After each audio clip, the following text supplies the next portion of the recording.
Congressman Michael McCaul, Republican of Texas, House Foreign Affairs Committee Chairman, Homeland Security Committee member. A lot of responsibilities there. Congressman, thank you very much for being with us. You heard Senator Chuck Schumer say that this is an unserious effort by Republicans. They see it as political. What do you say to him? Look, I was a federal prosecutor, public integrity section. I worked on the China investigation, money coming in from China to shell corporations to the Clinton campaign to influence policy. This is nothing new on behalf of foreign governments. I think this is very serious. You have $24 million as part of the Hunter Biden enterprise. And at first, some of this was income. They weren't paying taxes. Now they're saying it's loans. But the fact of the matter is, Martha, the reason why we're doing an inquiry and had a vote on is because the White House counsel said they would not cooperate with our oversight investigation until we had a formal official vote on the House floor. So we took the White House counsel's advice, we had a vote, and we got the majority. And now we're going to proceed. That gives our subpoenas, congressional subpoenas, more authorities in the courts if challenged by the Biden administration, which we know they will. Yeah. You know, so when you hear Democrats say, look, there's nothing that links anything to the president of the United States here.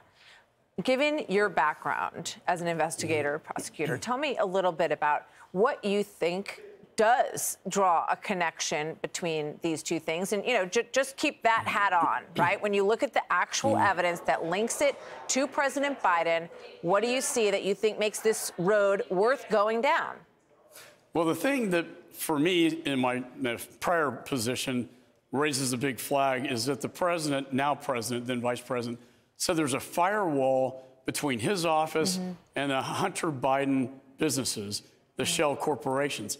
Now we have found in the 7-count indictment in California for tax evasion against Hunter Biden that the pseudonym texts and emails from then Vice President Joe Biden were going to the accountant and business manager for Hunter Biden's shell corporations. This is extremely important, and it was cited by the Department of Justice in their indictment in California. This tells me that and they will not turn these emails and texts over to the Congress. This is what we want to know, is what conversations were made.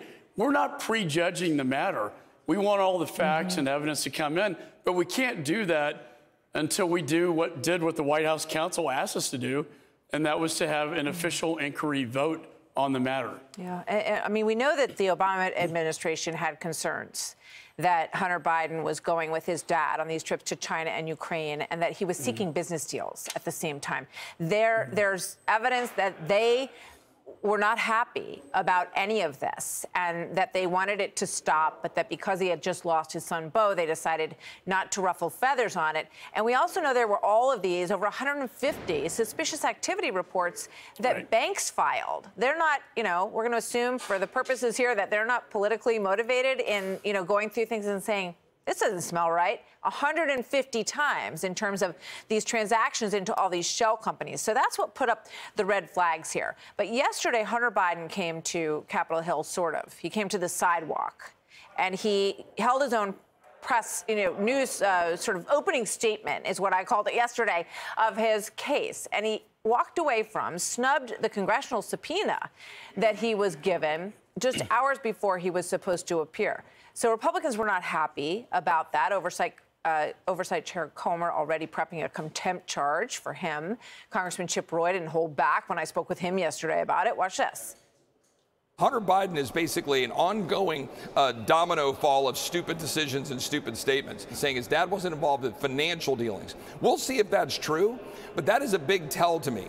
We all know that his dad was involved in enriching Hunter. We all know that foreign entities were sending millions of dollars to them. We've been having to do all of the work the Department of Justice refuses to do.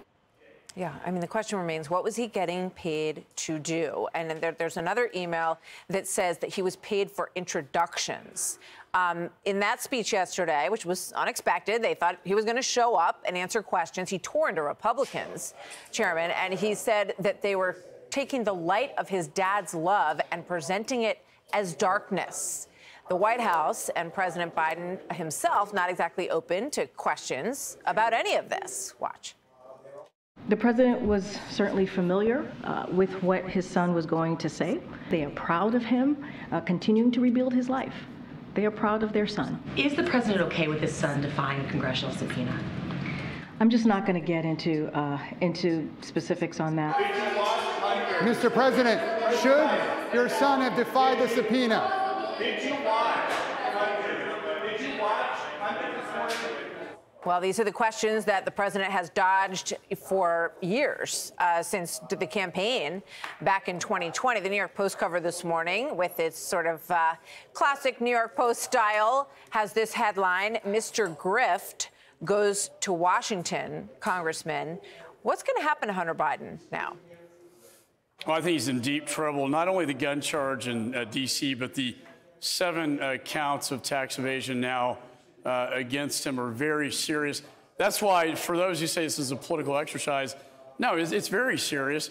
Why didn't the special counsel at that time, why did he give him a sweetheart deal? Why didn't he charge him with the 7 tax evasion charges? We know there's enough predication to open up a special counsel investigation into this. So I don't understand why this is so, they think this is so politicized. I guess the backdrop of Congress, but we have Article 1 constitutional responsibility here, 150 suspicious activity reports. The bank examiner said, hey, this is income, you're not reporting this, right, and you're not paying taxes. So the classic thing I saw in my tenure was when you have income and you don't report it, there's a reason why, because the income is coming from illegal proceeds and you don't want to report it for tax purposes. That's why they've gone back to saying, oh no, wait, this is a loan repayment. And remember the 40 or 400,000 coming from the Chinese energy company, and then the big guy gets cut a check for 10%, which is what they said, for $40,000. What is that all about? I think we have the right to know this. And what about these fake pseudonym texts and emails from Joe Biden? Yeah, that's another weird thing. To the accountant for the shell companies. I mean, it's one thing if you want to hide your identity on an email when you're a very famous person. It's another when you're specifically doing it hundreds of times to the person who's the business manager alongside your son, who you're claiming you don't have any connection to or knowledge of their businesses. Chairman McCaul, always good to have you. Thank you very much, sir. Good to see you. Thanks, Martha. Thank you. I'm Steve Doocy. I'm Brian Kilmeade. And I'm Ainsley Earhart. And click here to subscribe to the Fox News YouTube page to catch our hottest interviews and most compelling analysis.